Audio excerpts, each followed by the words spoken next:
성도 여러분 반갑습니다. 오늘도 하나님의 은혜 가운데 복된 하루 지내신 줄로 믿습니다. 이 시간 우리가 함께 은혜를 나눌 본문 말씀 신약성경 히브리서 1장 4절부터 7절까지에 있는 말씀입니다. 히브리서 1장 4절부터 7절까지에 있는 말씀 봉독합니다.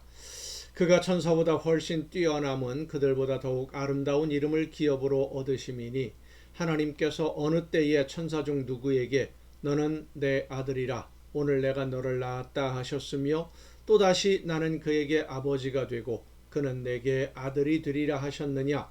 또 그가 맏아들을 이끌어 세상에 다시 들어오게 하실 때에 하나님의 모든 천사들은 그에게 경배할지어다 말씀하시며 또 천사들에 관하여는 그는 그의 천사들을 바람으로 그의 사역자들을 불꽃으로 삼으시느니라 하셨으되. 아멘.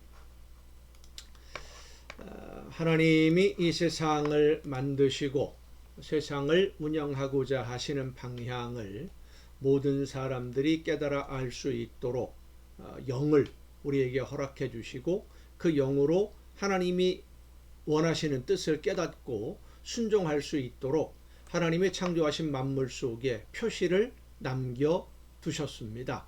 그런데 사람들이 하나님의 말씀을 따라 깨달은 대로 순종하지 않고 욕심 따라 불순종함으로써 하나님이 알려주시는 뜻을 알지 못하게 되고 불순종함으로 인해서 이제는 더 이상 알지 못하게 되는 겁니다. 하나님의 뜻을 알도록 우리에게 허락해 주신 영이 하나님의 뜻을 알면서도 말씀을 듣고도 불순종함으로 죄를 범하고 그 죄로 인해 하나님의 뜻을 깨달아 아는 기능을 잃어버림으로써 이제 사람들은 죄인으로 살아가게 됩니다. 하나님의 말씀을 듣지 못하고 하나님의 뜻을 알지 못하게 된 것이죠.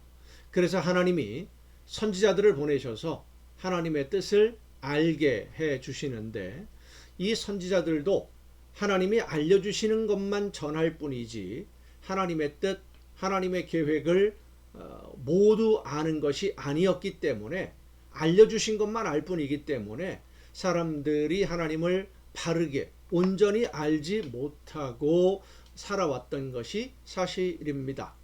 그래서 마지막으로 하나님이 외아들을 보내셔서 우리에게 직접 하나님의 말씀을 전하시고 또 그 예수님을 믿는 믿음으로 말미암아 우리의 영을 회복시켜 주셔서 하나님의 말씀을 들을 수 있게 해주시고 성령을 보내셔서 그 성령의 역사하심으로 말미암아 하나님이 원하시는 뜻을 깨닫고 순종할 수 있도록 우리를 온전하게 회복시켜 주신 것입니다.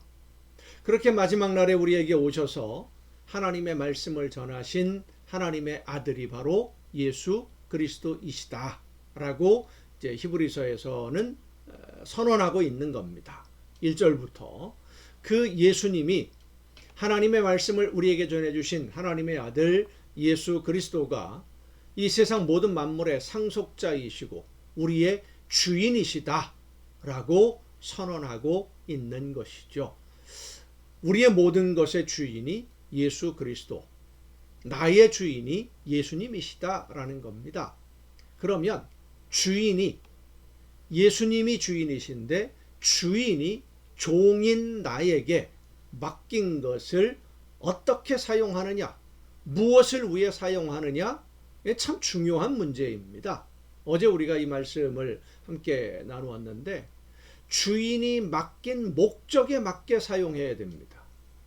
주인이 원하는 대로, 주인이 계획한 대로, 주인이 목적한 대로 사용해야 돼요. 주인이 맡긴 목적대로 사용하지 않고 내가 원하는 것을 위해 사용한다든지 내 생각대로 사용하면 맡겼던 것을 거두어 가시는 겁니다. 내가 하고 싶은 일에 사용하면 더 이상 나에게 맡겨두시지 않는다는 것을 여러분 잊지 마시기를 바랍니다. 그래서 주인이신 예수님이 원하시는 대로 모든 것을 하나님이 계획하신 뜻을 이루는 삶을 살기 위해서 오늘 우리가 살아가야 되는데 우리에게 말씀을 전하러 오신 우리의 주인이신 예수님이 어떤 분이냐? 오늘 본문에서도 이제 계속해서 설명을 합니다. 하나님의 아들, 우리의 모든 죄를 정결하게 하시고 하나님의 보좌 우편에 앉으신 만물의 상속자, 그렇게 설명하던 오늘 본문을 보면 4절에 천사보다 훨씬 뛰어나다라고 천사와 비유를 합니다. 비교를 하죠. 천사보다 훨씬 뛰어남은 그들보다 더욱 아름다운 이름을 기업으로 얻으심이니 그랬습니다. 예수님이 어떤 분인지를 설명하면서 천사를 예를 들어 설명을 하고 있는데, 유대인들은 히브리인들이죠. 히브리서가 히브리인들을 대상으로 쓰여진 말씀인데 천사를 매우 뛰어난 존재로 알고 있었습니다. 애굽에서 노예 생활을 하던 이스라엘 백성들이 애굽을 떠나던 날 마지막 날 재앙이 장자가 죽임을 당하는 것이었죠. 애굽의 모든 장자들이 죽임을 당하는데 이 장자 죽이는 일을 천사가 담당을 합니다. 피를 바른 집은 넘어가고, 그래서 6월절이에요. 이게 출애굽기에 기록되어 있는 내용입니다. 또 이 이스라엘 백성들이 애굽에서 나와서 가나안 땅을 향해 갈 때에 이스라엘을 저주하려고 하는 발람, 돈을 받고 이스라엘을 저주하기 위해서 길을 가던 발람을 책망할 때 천사가 검을 들고 길을 막습니다. 소돔과 고모라, 롯이 있을 때죠. 소돔과 고모라를 심판하러 간 것도 천사입니다. 신약 성경에도 보면 베드로가 감옥에 갇혀 있을 때 천사가 나타나서 옆구리를 걷어차서 깨워서 감옥에서 데리고 나갑니다. 천사가 가는 대로 따라가니까 감옥의 문이 열렸다라고 성경은 기록합니다. 이렇게 천사는 유대인들이 생각하기에, 히브리인들이 생각하기에 하나님의 지시를 따라서 특별한 일을 하는, 사람이 하는 일과는 차원이 다른 그 어떤 하나님의 지시를 따라 일을 하는 영적인 존재다, 하나님의 심부름하는 존재다라고 히브리인들은 생각하고 있어요. 그러니까 하나님을 대리하는 존재, 이렇게 생각한 거죠. 그리고 또 천사를 숭배하는 일에 대해서 골로새서 2장에 보면 기록되어 있는데, 일반적으로 천사를 숭배한다라고 하는 것은 초대교회 신비주의에 관한 이야기이기도 합니다. 신비주의는 기독교의 역사보다 더 오랜 역사를 가지고 있는데, 신비한 현상, 기독교 자체가 사실은 신비함이죠. 하나님의 아들이 이 세상에 사람으로 태어났다는 것 자체가 신비한 일 아니겠습니까? 일반적인 상식으로는 이해할 수 없지요. 또 예수님의 공생에 이 세상에서 말씀을 전하시고 행하시던 그 모든 일들을 보면 기적들 모두가 신비한 사건들입니다. 태어나면서부터 앞을 보지 못하던 사람이 눈을 뜨고 보게 된 일이라든지, 폭풍이 몰아치는 바다 위를 걸어오신 일이라든지, 죽은 사람이 다시 살아난 사건들, 모두가 다 우리의 상식으로는 이해할 수 없는 신비한 사건들입니다. 그런데 신비는 하나님이 천지를 창조하신 것이 신비함입니다. 예수 그리스도의 대신 죽으심으로 우리의 모든 죄가 덮음을 받고 하나님이 그 모든 죄를 덮으시고 의롭게 여기셔서 우리의 영을 회복시켜 주시고 하나님의 말씀을 들을 수 있는 자녀로 삼으시고 구원에 이르게 하신다는 것, 그것을 믿는 것 모두가 신비한 겁니다. 그런데 신비함을 믿는 것과 신비주의는 달라요. 신비주의는 신비함을 믿는 것과, 우리가 예수님을 믿는 것은 신비함을 믿는 겁니다.